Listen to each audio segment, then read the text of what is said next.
తెలుగు రైతు సోదరులందరికీ నా ఆర్థిక శుభాకాంక్షలు. మనం ఉన్నాము మర్రిపల్లిగూడ గ్రామం, కరీంనగర్ జిల్లా. ఇక్కడ ఉండడం జరిగింది. ఈ రోజు ఇక్కడ టాటా వారి ధాన్య సీడ్ వారి బిగెక్స్ విత్తనాన్ని పత్తి ప్రదర్శన కేంద్రం పెట్టడం జరిగింది. ఎక్కడెక్కడ నుంచో రైతులు 300 మంది పైన రైతులు రావడం జరిగింది. మనతో పాటు ఉన్నారు టాటా ధాన్య సీడ్ వారి కమలాకర్ సారు అండ్ మనతో పాటు తోటి డీలర్ మన రాజన్ ఉండడం జరిగింది. దాంతోపాటు మనం పెట్టిన రైతు రాజన్న గారు రాజరెడ్డి నగర్ ఉండడం జరిగింది. ఈ పెట్టిన విత్తనం పేరు వచ్చేసి టాటా వారి బిగెక్స్. బిగెక్స్ గురించి చెప్పాలంటే అన్నిటికంటే పెద్ద కాయ, అంటే బయట ఉన్న విత్తనాలన్నిటికంటే పెద్ద కాయ, 5 పచ్చలు మంచిగా పలుకుతుంది, 40 పైన గింజలు, వెయిట్ కూడా చాలా బాగుంది. అంటే ఇంచుమించు 40 గ్రాముల పైన ప్రతి కాయ ఉండడం జరిగింది. మీరు ఒక్కసారి అబ్జర్వ్ చేయొచ్చు ఎంత పెద్ద కాయ వచ్చిందో. ఒకసారి చూడండి, ఇక్కడ ఇట్లా చాలా పెద్దగా ఉంది కాయ మాత్రం బిగెక్స్.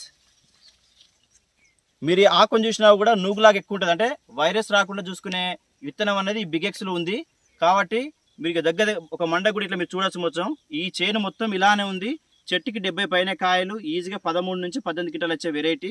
అంటే మేనేజ్మెంట్ ఇంకా బాగున్న వాళ్ళకి 20 కింటాల పైన కూడా వస్తుంది. రైతు ఏంటంటే కొంచెం వర్షాధారంగా ఇది వేసాడు కాబట్టి కొంచెం ఇలా ఉంది. బట్ ఇలా ఉన్నా కూడా 15 కింటాల పైన కాస్తుంది. కాబట్టి ప్రతి ఒక్క రైతు సోదరుడు ఎక్కడ ఉన్నా కూడా టాటా ధాన్య వారి బిగెక్స్ వాడగలని కోరుకుంటున్నాను. థ్యాంక్ యూ, ధన్యవాదాలు. ఓకేనా సార్.